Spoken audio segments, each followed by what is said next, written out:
Olá, galera show do 8º ano. Desejo que todos estejam bem.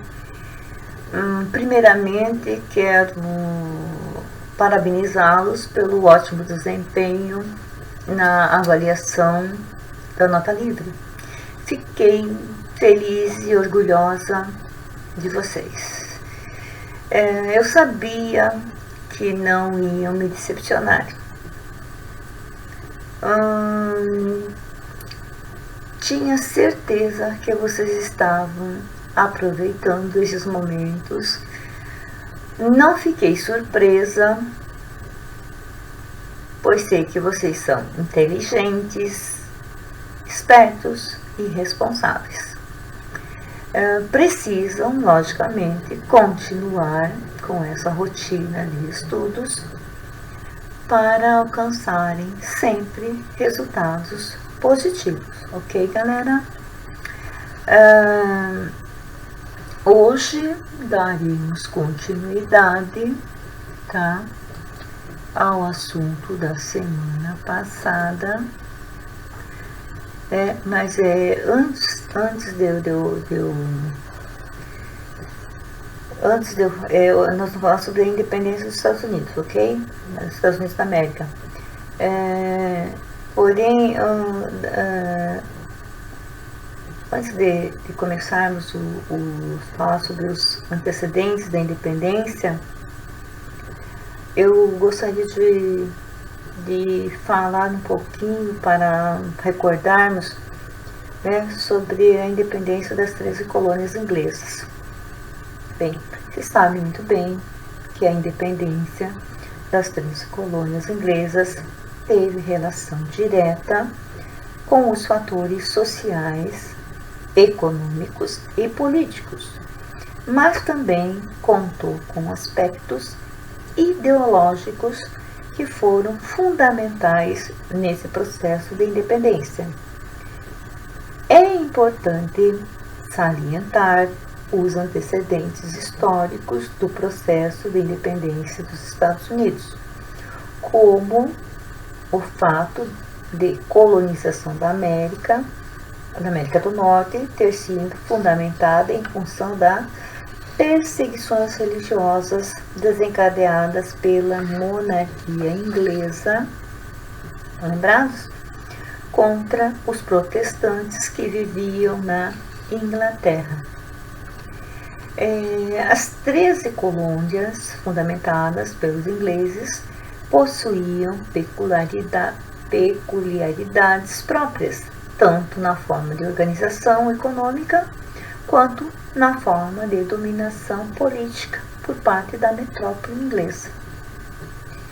Bom, antes de nós começarmos a falar dos antecedentes da independência, eu vou colocar para vocês, então, quais os assuntos que falaremos hoje, ok? Então, como eu já falei, antecedentes da independência, processo da emancipação política e a fundação de uma nação, ok? Vamos começar então sobre os antecedentes da independência dos Estados Unidos, tá? As 13 colônias inglesas dispunham de certa autonomia política e econômica, apesar de serem administradas por representantes indicados pela Inglaterra, tá? Eles tinham autonomia, foram indicados pela Inglaterra, beleza, mas tinham autonomia. Desde o fim do século XVII, a Inglaterra se envolveu em uma série de conflitos na Europa, que exigiram do povo inglês mais dinheiro para manter os exércitos. Já falei para vocês, né, que numa guerra, sempre o país precisa de dinheiro para a manutenção do exército, com roupas, alimentação, armamentos, né, tudo mais. A Guerra dos 7 Anos foi um desses conflitos. A Guerra dos 7 Anos foi o maior conflito entre nações europeias do século XVIII e repercutiu também nas colônias americanas. A Guerra dos 7 Anos foi de 1756 até 1763. Envolveu França e a Inglaterra, além de vários outros reinos europeus que se aliaram a franceses ou a ingleses. A disputa por territórios entre as potências europeias no próprio continente, na América, na África e na Ásia, foi causa fundamental da guerra. A ampliação do conflito se deu por conta da disputa pelas principais rotas comerciais. A Inglaterra saiu vencedora e tomou terras americanas que anteriormente pertenciam à França. Na América, os colonos lutaram ao lado dos soldados ingleses e comemoraram a vitória da Inglaterra. A Inglaterra teve sua economia abalada, mesmo sendo vencedora do conflito e ampliado seu império colonial. Os cofres ingleses possuíam uma dívida de 128 milhões de libras esterlinas. Diante dessas circunstâncias, a metrópole começou a exigir das 13 colônias o cumprimento do pacto colonial. Galera, só para vocês relembrarem, que era pacto colonial, foi a relação de comércio entre a metrópole e a colônia somente.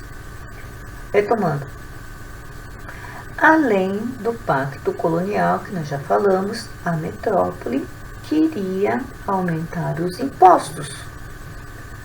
Os colonos, com essas imposições metropolitanas, para que cumprissem esse pacto, ficaram extremamente descontentes.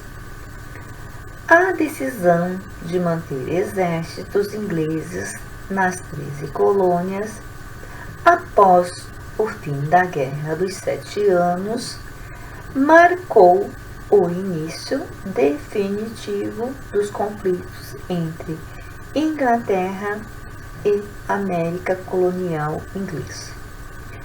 Além de ocorrer um aumento da fiscalização e da vigilância, os colonos foram obrigados a assumir uma despesa de 400 mil libras para sustentar os soldados ingleses.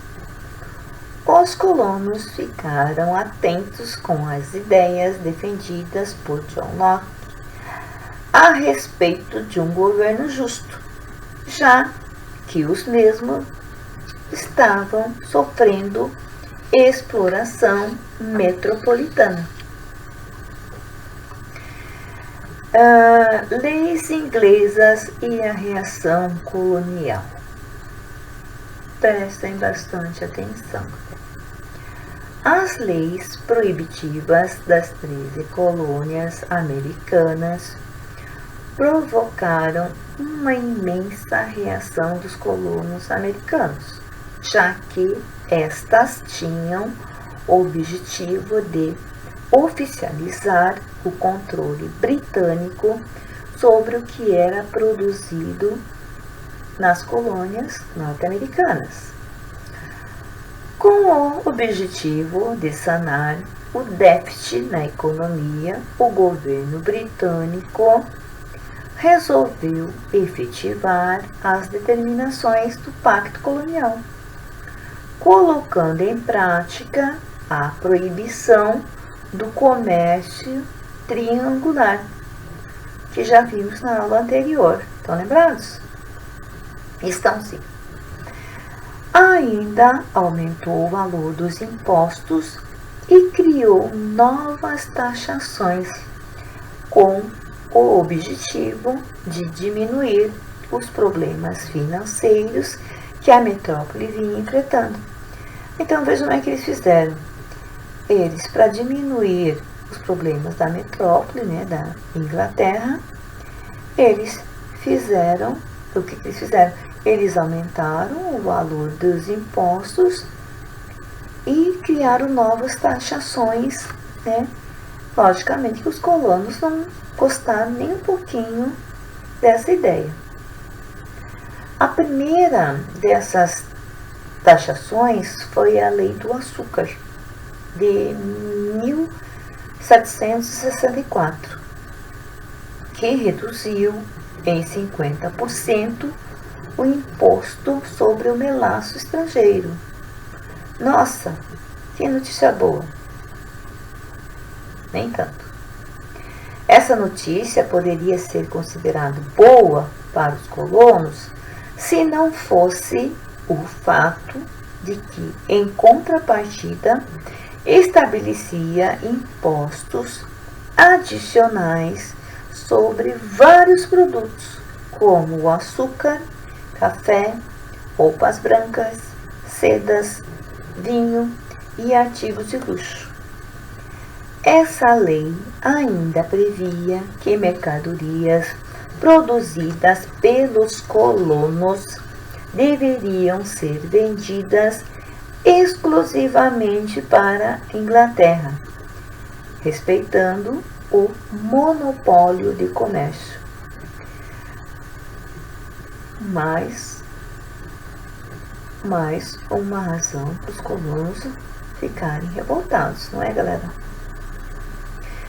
Para que essas leis fossem cumpridas, a Inglaterra instituiu uma corte na América com o objetivo de fiscalizar, fato que desagradou os colonos mais uma vez.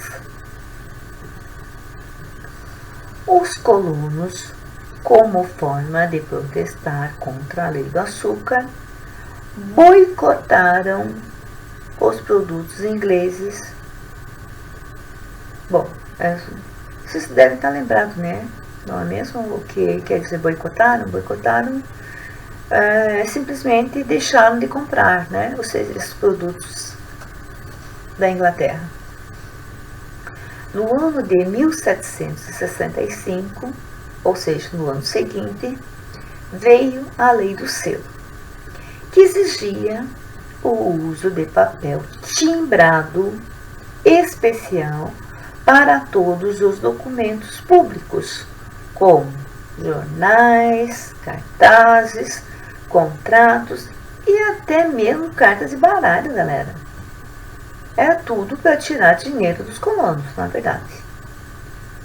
Assembleias coloniais foram convocadas e declararam ilegal a nova lei, após intensos protestos dos colonos que se autodenominaram Filhos da Liberdade.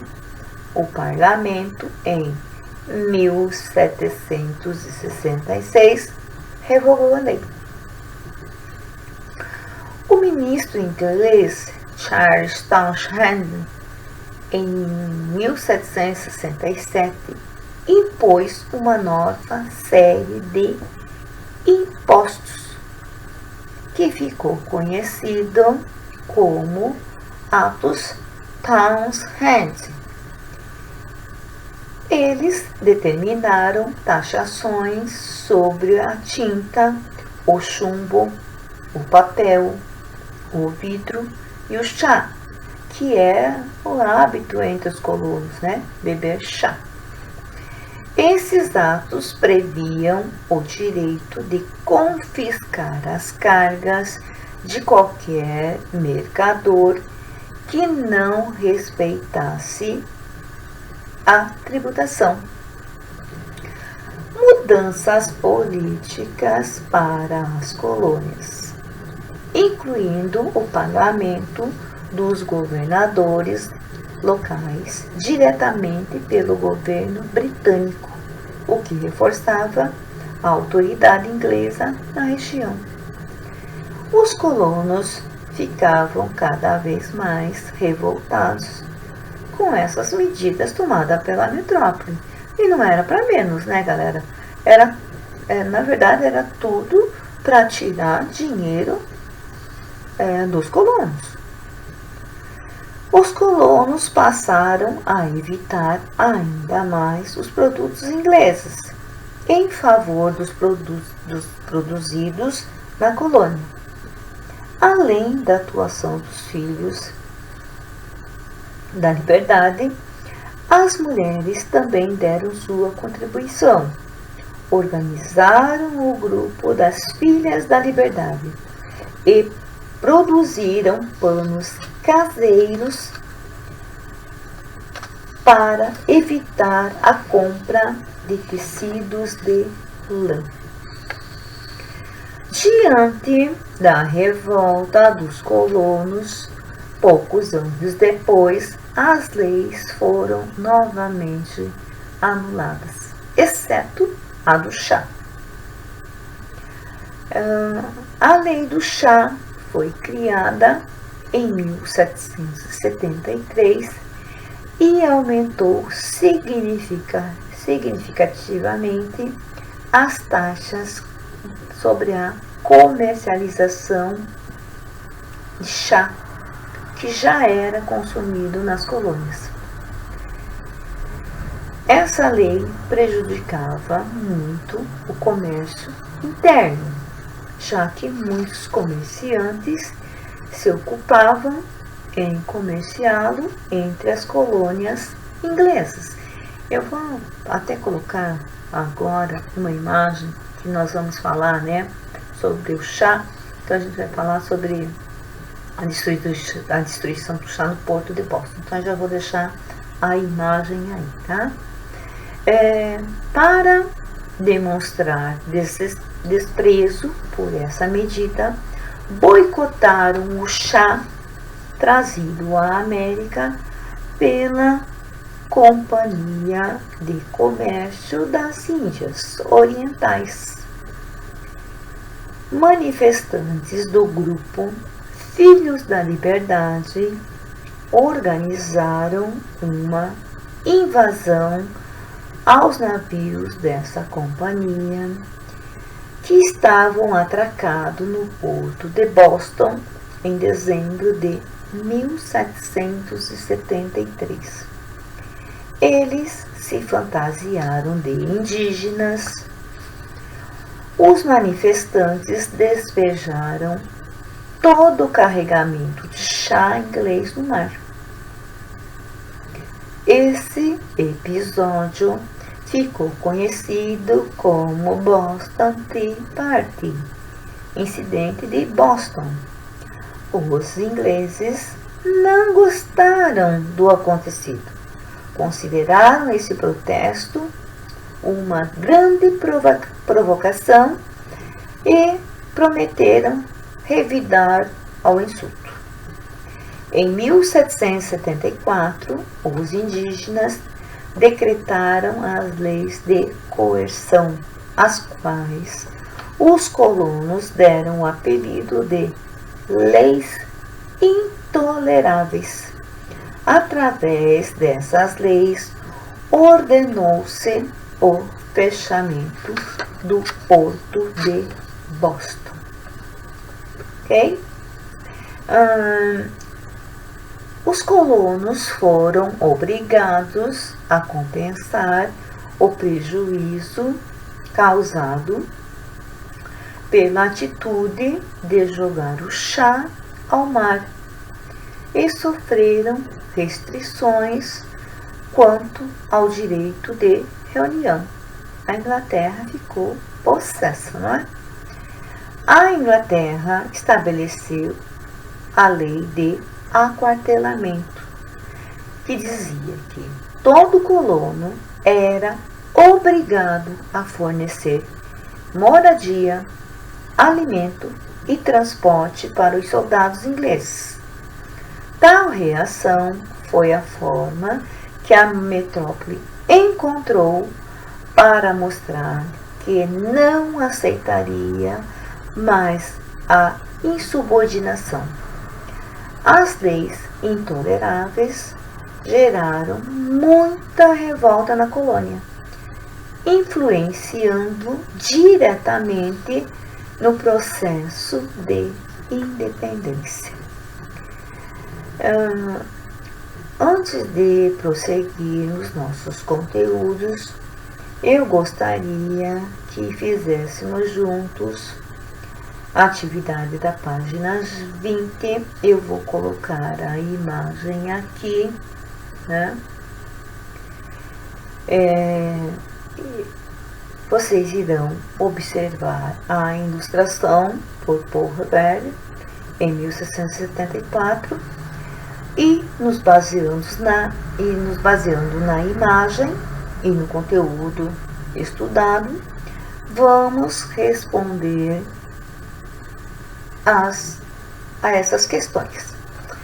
A primeira questão é a seguinte: o que representa? Olhem ali na imagem que eu coloquei para vocês, né? Tem uma mulher jogada ao chão, né? E alguns homens segurando o braço ali, as pernas. O que representa a mulher contida no chão? Vejam bem. Deu para perceber? Nós estamos falando de quem, gente? Das 13 colônias. Não esqueçam desse detalhe. A resposta, então, ficaria a seguinte: ela está representando as 13 colônias inglesas na América, tá? Ainda olhando para a imagem, o que representam as pessoas que seguram essa mulher? Essa é fácil, né? Se ali a mulher está representada pela colônia, os demais só podem ser o governo britânico, né? Como é que fica a resposta? Eles estão representando o governo britânico.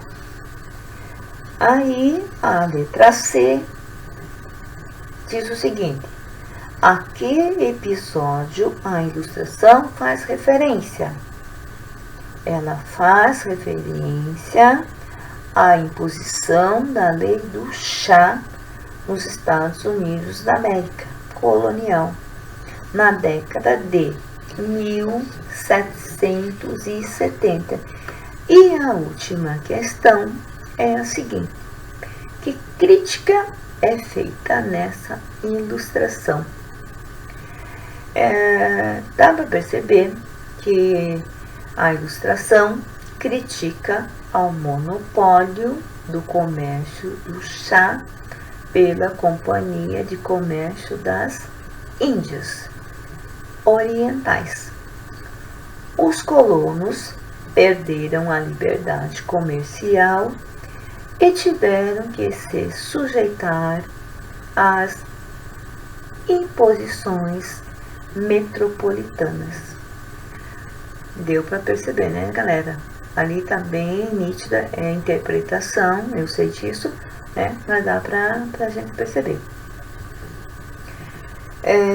Retomando, galera, agora vamos para o processo de emancipação política, né?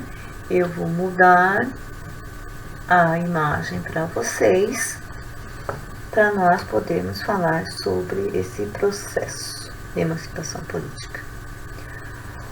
O primeiro Congresso Continental foi organizado em 1774, na Filadélfia, reunindo 12 das 13 colônias. A Geórgia foi a única que não mandou representantes. Nessa ocasião, foi direcionado ao rei ao rei inglês uma petição contra as medidas inglesas. Esse documento declarava, por fim, a lealdade dos participantes ao rei. Resumindo, durante o primeiro Congresso Continental, foi elaborado um documento contra medidas e leis inglesas. Tratava-se de um claro indício de que a separação não era ainda um objetivo. A Inglaterra rejeitou a proposta do documento e os colonos então organizaram grupos armados chamados Menutemen, deixa eu repetir, Menutemen, que se prepararam para lutar. Já o segundo Congresso Continental foi realizado em 1775, também na Filadélfia. Aí sim, contou com a participação das 13 colônias. Os integrantes chegaram à conclusão de que a separação era a única atitude a ser tomada. A decisão foi tomada em 4 de julho de 1776, quando foi divulgada a Declaração da Independência. Então, galera, reforçando, a independência dos Estados Unidos é comemorada no dia 4 de julho de 1776, ok? Embora a independência tenha sido declarada, não era uma independência garantida. Havia um grande número de soldados ingleses entre os colonos, e a Inglaterra não estava disposta a perder suas colônias facilmente. Na verdade, a guerra pela independência se estendeu até meados da década de 1780. George Washington foi quem liderou as tropas coloniais. Essa luta não foi fácil, levando-se em consideração a Marinha Britânica e a experiência dos ingleses em combate. A luta pela independência das 13 colônias se tornou um evento de proporções internacionais quando Espanha e França ajudaram os colonos a fim de prejudicar os ingleses. Auxiliaram com soldados e armas e mudaram os rumos do conflito, selando a vitória dos colonos em outubro de 1871. O Tratado de Paris foi assinado em 1783 e finalizou as relações comerciais entre os territórios estadunidenses e a Inglaterra. Esta reconheceu a independência dos Estados Unidos. Bom, e agora vamos para a fundação de uma nação, ok? Vou mudar a imagem para vocês, né? Está aí na tela, a fundação de uma nação. A Declaração da Independência é um documento no qual as chamadas 13 colônias declararam independência da Inglaterra. É de grande importância para a história dos Estados Unidos e apresenta uma série de intenções dos colonos. Era necessário promover instrumentos que garantisse a formação da nação com base na representação popular, ainda que, naquele momento, a palavra povo não tivesse o mesmo significado que na atualidade. Brancos e proprietários, nesse período, eram denominados de povo. Na época da escolha da bandeira, Eu até estarei na imagem, né, para vocês. Era bem diferente do que é hoje, tá? Essa é a bandeira, né, contava com 3 estrelas. Foi dada atenção à elaboração de uma constituição para o país. A carta, ratificada em 790, ratificada aqui, galera, quer dizer confirmada, reafirmada, né? Pelo Congresso, determinou a criação de uma república federalista presidencial, em que os agora estados tinham autonomia e mantinham a tradição vivida no território até então. Debateram muito a respeito da Constituição e questionavam principalmente o papel do governo e sua centralização, ou não quanto à autonomia dos territórios que até então formavam as 13 colônias. As primeiras 10 emendas foram feitas em 1791 na Carta e desde então a Constituição estadunidense permanece a mesma até a atualidade. Ainda que a democracia estadunidense fosse seletiva e não universal, como se propunha, foi vista como uma das mais avançadas do mundo no final do século XVIII. Bem, galera, hoje ficamos por aqui. Antes, porém, né, não posso esquecer de deixar pouquíssimos exercícios para vocês, da apostila, a página 26, e da página 26 o exercício 5 e a página 27, ok? Bem, semana que vem estaremos juntos novamente.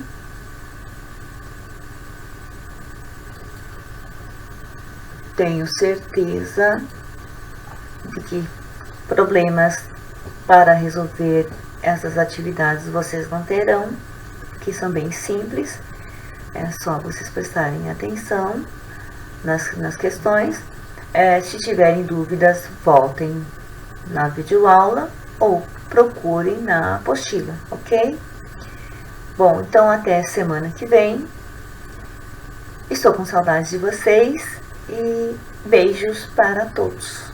Até semana que vem.